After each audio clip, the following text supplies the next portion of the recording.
Didik TV KPM.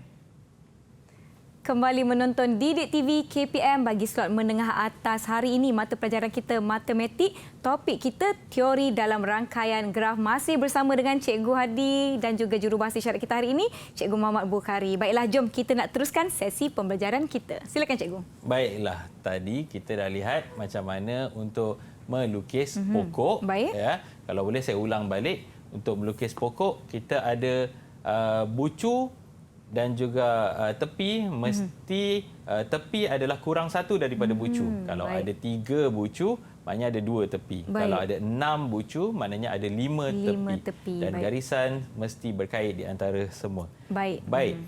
Kita masuk ke bahagian seterusnya, iaitu rangkaian. Ya. Untuk rangkaian, jadi kalau dapat murid-murid yang ada bersama-sama dengan kita dan juga murid-murid yang ada di rumah, baik. kalau boleh semua ada buku teks sekarang di tangan, sebab cikgu akan ambil soalan-soalan dan sumber-sumber maklumat daripada buku teks yang disediakan oleh Kementerian Pendidikan Malaysia. Baik, Cikgu. Baik, kita tengok apakah ciri-ciri rangkaian. Rangkaian ataupun dalam bahasa Inggeris kita sebut network. Network.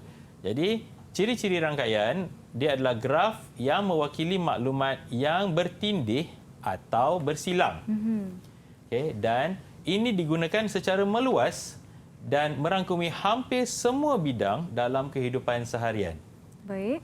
Jadi untuk hari ini kita ambil 2 contoh yang kita biasa pakai untuk rangkaian, iaitu rangkaian pengangkutan dan juga rangkaian sosial. Baik, Cikgu. Okey, kita tengok. Jadi ini adalah peta apa? Nisa. Ini macam dekat rumah saya, Cikgu. Dekat rumah ya. Ini apa ni? Ini peta rangkaian pengangkutan awam, betul tak, Cikgu? Betul. Rangkaian pengangkutan awam, terutama sekali untuk train, dan juga bas yang ada di ibu negara. Okey, jadi kita ada macam-macam, ada banyak jenis train yang memberi perkhidmatan kepada masyarakat kita, kepada warga kota terutamanya. Dan dihubungkan setiap train, ada train A dan train B kadang-kadang bertemu di satu stesen. Betul. Kemudian train A ikut jalan lain, train B ikut jalan lain. Jadi itu adalah bentuk rangkaian yang kita pakai dalam kehidupan kita seharian. Secara tak langsung sebenarnya matematik sekarang ni untuk topik ini dia dekat dengan kita punya kehidupan seharian. Baik. Okey. Ini saya ambil contoh 14. Kalau kita nak pergi mana-mana, biasanya kita akan tekan aplikasi navigasi ni. Ya, betul. Aplikasi navigasi akan menunjukkan kita beberapa pilihan. Beberapa pilihan untuk kita pergi, untuk kita gunakan. Sama ada kita nak guna, kalau macam dalam rajah ni, kita lihat dari Tangkak nak ke A Formosa di Melaka. Jadi ada 3 pilihan jalan. Ada jalan P, ada jalan Q dan ada jalan R. Baik. Okey. Jalan P, jaraknya adalah jarak yang paling singkat, iaitu 46.3 km. Mengambil masa 1 jam 18 minit. Baik. Jalan Q, jaraknya lebih panjang daripada jalan P tadi, iaitu kini adalah 50.2 km. Dan tetapi cuma mengambil masa 1 jam 2 minit. Baik. Tengok jalan R pula, lebih panjang jaraknya, iaitu 53.3 km. Okey. Tetapi mengambil masa yang sama dengan Q, iaitu 1 jam 2 minit. Baik. Baik. Ada 3 jalan yang diberikan, ada 3 jarak yang berbeza dan juga ada masa yang berbeza di situ. Nampak tak? Jalan yang pendek masa panjang. Ya. Jalan yang panjang masa pendek. Lebih pendek. Ya, baik. Okey, siapa boleh bagi idea kenapa jalan P tu dia singkat tetapi mengambil masa yang lebih lama? Ada yang boleh berikan ada pendapat? Tak yang boleh bagikan pendapat? Siapa nak kongsi? Kalau ada yang nak kongsikan, boleh angkat tangan. Kenapa Murid-murid di rumah agaknya? pun pasti tertanya-tanya. Kenapa agaknya? Ada yang nak Aplikasi kongsikan? ni biasa kita pakai kan? Okay. Siapa nak kongsikan boleh angkat tangan.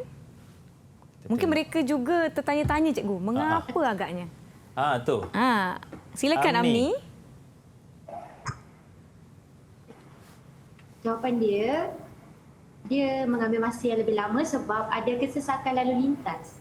Okey, nampak ada kesesakan lalu lintas. Kalau kita biasa pakai aplikasi ni, kita nampak warna merah dan warna kuning menunjukkan kesesakan lalu lintas pada kawasan-kawasan tersebut. Jadi walaupun dia singkat, tetapi kerana ada kesesakan-kesesakan di situ, dia mengambil masa yang lebih panjang. Baik. Okey. Jadi ini soalan saya tadi, pada pandangan anda, mengapakah laluan P mengambil masa yang lebih panjang berbanding laluan lain walaupun laluan P adalah yang terpendek?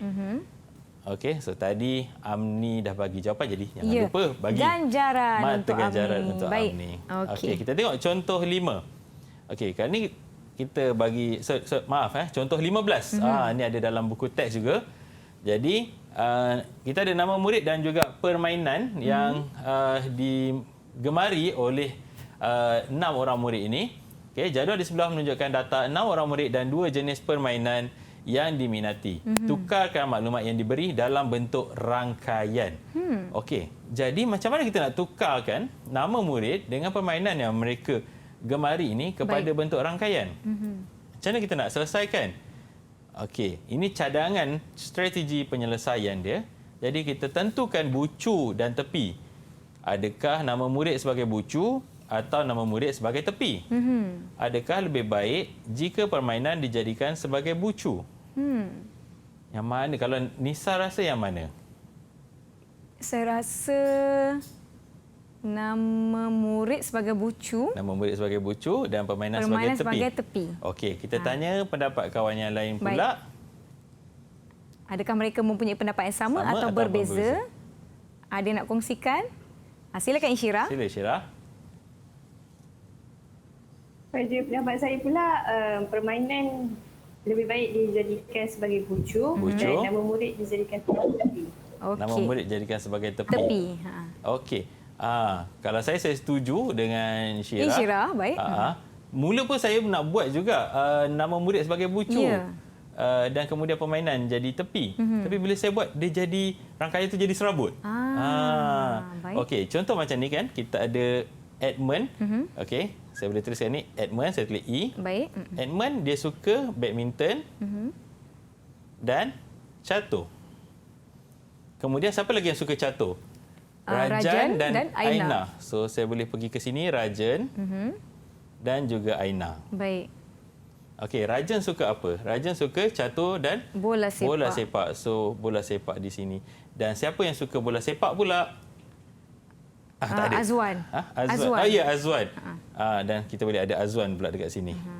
Jadi kita boleh teruskan graf ini dengan lebih baik sekiranya kita letakkan permainan sebagai bucu dan juga nama murid sebagai tepi.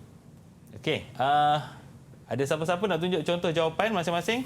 Semua boleh angkat tak? Ada yang dah ada contoh jawapan, boleh kongsikan. Murid-murid di rumah pun boleh cuba juga mengikut strategi penyelesaian yang dicadangkan sebentar tadi. Boleh angkat. Saya pun nak tengok juga. Bagaimana? Dia orang baru rancang je tadi kan? Baru berfikir-fikir. Murid-murid di rumah mungkin ada yang dah mencuba. Okey, yang kat rumah boleh juga kongsikan jawapan. Ya? Baik.